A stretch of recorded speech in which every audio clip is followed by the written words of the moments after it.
Alright folks, Alan Rubel coming back at you for Ozark Mountain Outdoor Ventures. Special treat for you here today. Coming at you here with a what's in my hunting vest video, so stay tuned with this. With a what's in my vest type of video, and this is really just a fun video, and really that's what it's all about when you're getting out into the great outdoors. It's all about getting out there, having a good time, enjoying God's creation. So I'm not going to take this too serious, going to keep it quite as light as possible, but we definitely appreciate you tuning in. So if you haven't already, go ahead and hit the like and subscribe button to the YouTube channel, and let's get right into it. Okay, so this is my lucky vest. So I've had this for probably 20 years. I know every time I say that, I sound a little bit more like my dad every day, you know. But basically, I got this for paintballing. Back when paintballing was a thing, and now it's my turkey vest. It's my bow hunting vest. So I've got a rip in here, like you can see, but it's my lucky vest, and we're really not talking about the vest itself. Because today, I mean, there is a ton of different type of vests on the market. I'm not trying to sell you on it. I'm glad that this one does have the buckles to put a seat on to set down for turkey hunting. So I think that's what it was originally when I purchased it. But like I said, I did it for paintballing back in the day, and now it's my lucky vest, and I've had it with me every year I went bow hunting. It can get kind of heavy at times and a little clanky and those kind of things, but the main thing is when you start getting up into the tree for bow hunting, you got everything you need right here, and you're not reaching for a backpack and those kind of things. I also want to take a moment just to talk a moment about these how-to and beginner style videos that I've been doing. I get so much joy out of helping beginners. Just this weekend, you know, I helped my nephew take his first shots with a compound bow. I am not a super professional type of hunter. I'm just your average Joe. I'm one of you. I'm a do-it-yourself. I'm a budget-friendly kind of guy. But I really take pride and get a lot of fulfillment out of helping those get started into the outdoors. And so, you know, this might be nothing new to you if you've been in it for many years. Maybe you will find something you haven't thought about. But really, I'm reaching out to those youngsters or those beginners who you know, I was a fisherman when I really started getting into the outdoors, so it took me a while to get into hunting. So I wasn't, you know, my family was in hunting, but it took me a little bit to catch on and get the fever, so to speak. So I really take enjoyment on helping beginners get started, even with like these fishing style videos. So, but like I said, if you haven't already, go ahead and hit the like and subscribe button to the YouTube channel. Let's get right into it. So here we're just kind of going to go over some different items I carry in my vest. And again, it may not pertain directly to you. You might see something you haven't thought about in the past and to think about. So I don't even know where to start. I mean, I got a bunch of stuff, and I carry a bunch of camera equipment these days, hunting equipment. That's a whole other video. Maybe I'll get into it before season starts. I don't know. But I know the first thing that I need when I get into the woods is my release. You got to be able, I mean, I've been set up, I've been ready to go, and then I'm like, oh shoot, I don't have an arrow nocked, or oh shoot, I don't have my release. So definitely, you know, as I'm hiking in, whatever the case may be, you know, I do have my release. It's right in here. I keep in my pocket. I've got equipment pocket, I've got call pockets, so I know where everything is. I put it in the same pocket every time, so I can almost, you're walking in the dark or you're coming out in the dark, so you need to be able to, with your eyes closed, be able to reach in and know where your stuff is. So that is the beauty of a vest. I know right where my release is. So basically, one of the first things that I do when I get up in the tree is make sure I got my release on. The second thing I know that I'm going to need in the same pocket is my rangefinder. I know I'm going to need my rangefinder, so I go ahead and I put that on as well. Get my rangefinder, got my release, and so those are really the main things that I know I need to do. I've got some other things in my bag. You know, I've got my bow hook, and I've got, you know, camera equipment, like I said, and those kind of things. But really, those are the main things.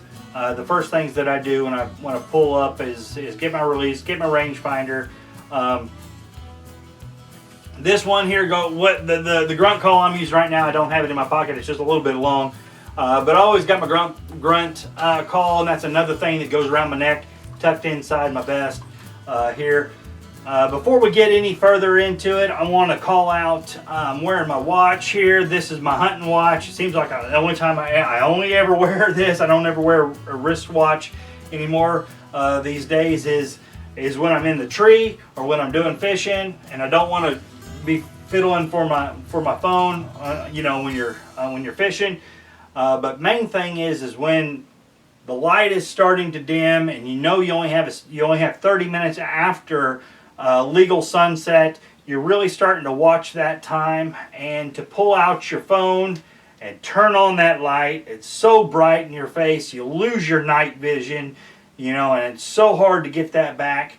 Really, that is where your watch comes into play. I wear a watch. It may be funny to you, you know, and you might not even think about it, but really, when you're counting down the minutes till the last bit of shooting light, I check my watch.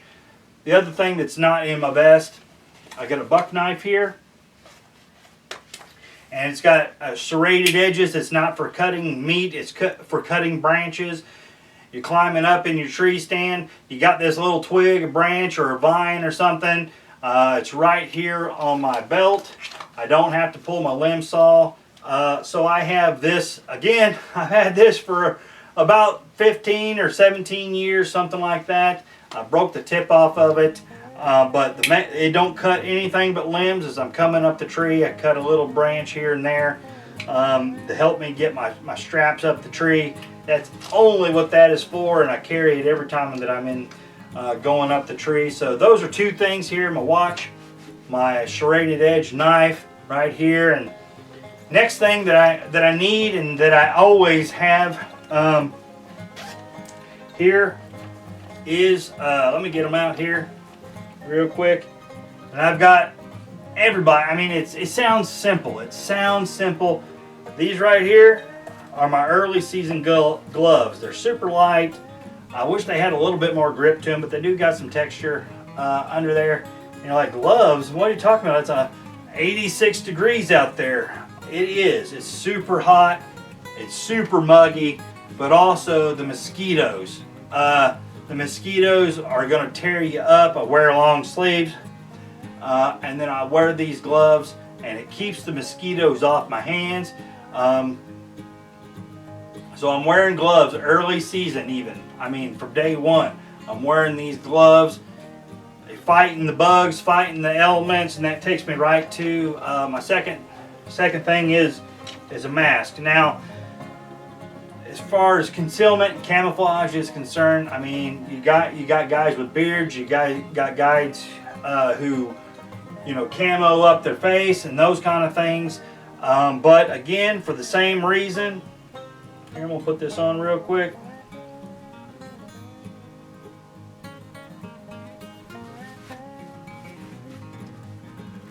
For the same reason is the bugs, man. The bugs. Got so many mosquitoes early season that sometimes I will just keep my hands up by my face, and I'm able to swat my face without the big arm movements. You're going to be swatting every 2 seconds. I'll keep those hands up by my face and be able to swat these bugs off my face. I don't know how the guys who paint their face deal with it without a mask. I have a few different gloves for colder weather, get thicker gloves. Same with the mask. I've got a early, mid, and late season They just get thicker with time. But man, if you can get one of these sleeves, face shields, this one's super thin, just enough to keep them bugs from stinging your face. Again, sometimes I'll sit with this where I can just keep swiping, but man, I never go without my mask. When you go to full draw, sometimes I will pull that mask down because I don't normally practice with the mask on, and it has cost me. I have 3D masks. Like I said, I have different sizes and those kind of things, but I always wear a mask to keep those bugs off my face. I love the concealment that gets with the mask, but my gloves, my mask, my release, my watch, my knife, rangefinder, grunt call, depending on the time of the year. So we'll just keep on going down the line here. Again, like I said, this is just a super quick, easy video. So sometimes when it's super thick, you might not be able to get a real great view. I do like to have some sort of binoculars. These are real small Tasco binoculars. They're 8 by 21. Sometimes I don't even carry binoculars. It really depends, and usually it's kind of in once things get a little bit, the season gets a little bit further along and I don't want to throw my scope up, I'll just look. But also my rangefinder has a little bit one magnification. I got pretty good eyesight. Everybody's different. You might be wearing glasses, you might need some binoculars, but for the most part, if they're coming in range, I can see their antlers a little bit better. But gun season, I might need to use a pair of binoculars, but I try to keep those pretty handy. If they're not in my vest, they are usually in my backpack. So pair of binoculars. No, I can't believe I missed this one. before the release ever goes on, this is my bowstring, my drawstring up. With your gun, you always unload your firearm before you start pulling that up. But I think this is the 30-foot. I'm not afraid of heights. I don't mind getting up. But I've got some knots tied in. I like to get into that 25-foot range. 20 is okay. I don't normally go below 20. But you got to have your drawstring handy. And, you know, you got everything. Every ounce counts. So that's one thing that adds up over time is that drawstring. Then we get a little bit further into the calls. Here is the Primo's can call. I think this is the Fawn. You know, it can cause some sound when you're walking through the woods and those kind of things, but these things work. I mean, they work. I've had them come right to this, and also you're trying to paint a picture with your grunt, and these cans, they do a great job. And a lot of these grunt calls today can go to a fawn, but again, that takes some time to adjust. So just having a can handy, you can do your grunt, you can do your can, and you don't have to make any adjustments to change that sound. Also in here I got a snort wheeze. Again, depending on the time of year, these items become more important or not, but this is basically fully loaded. You got a snort wheeze. Also I have a pair of a rattle bag. Now rattle bags are not the best type of rattling. Obviously your true bone antler, rattling antler is the best to use in my opinion over a composite. But there's a lot of different styles you can use. You can't put a rattling antler in your vest. I usually do have these in my vest because early season I don't normally use or carry a rattling antler, but you know, it's kind of the first thing that I start to carry is the rattle bag over the rattling antler. All right, here, let's see what else we got here. Oh yeah, so you know, there's different things you can do. One thing here that I like is some sort of wind checker. You can get different brands and whatnot. I don't think you have to get real serious into it. But just to give you an idea, if the winds start to swirling or what the case may be, give you a little wind checker just to make sure that you're in the right place at the right time with the right wind. Super important just to be able to double check what you've already put into place as far as the plan is concerned. So try and keep a wind checker on you at all times. Another thing that I have found over the years that I have said I wish I would have had at one point or another is a turkey call, a mouth call. So in Missouri, for archery season, you get 2 any deer permits and 2 turkey tags.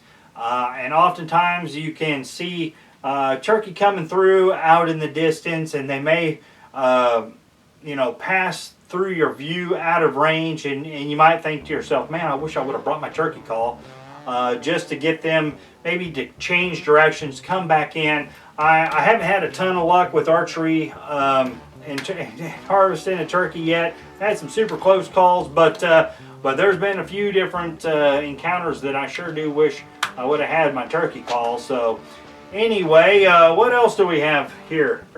But really, I mean, that's kind of where I'm at. I don't want to get too much into it. I wanted to give you just a little bit of an idea. As we get closer to the season, we'll always fine-tune what we use in the field year after year. It's a lot of trial and error, but this is kind of my basic things. If I can do anything to walk away, the gloves, the mask, the watch. I mean, those are a little bit extra items. Obviously, you need your release, and your rangefinder. But gloves and the mask, the watch for those times as you're watching the sunset without that light shining in your eyes from the phone, just to do a quick check without a lot of movement. But anyway, I wish you all luck this year. Everybody be safe.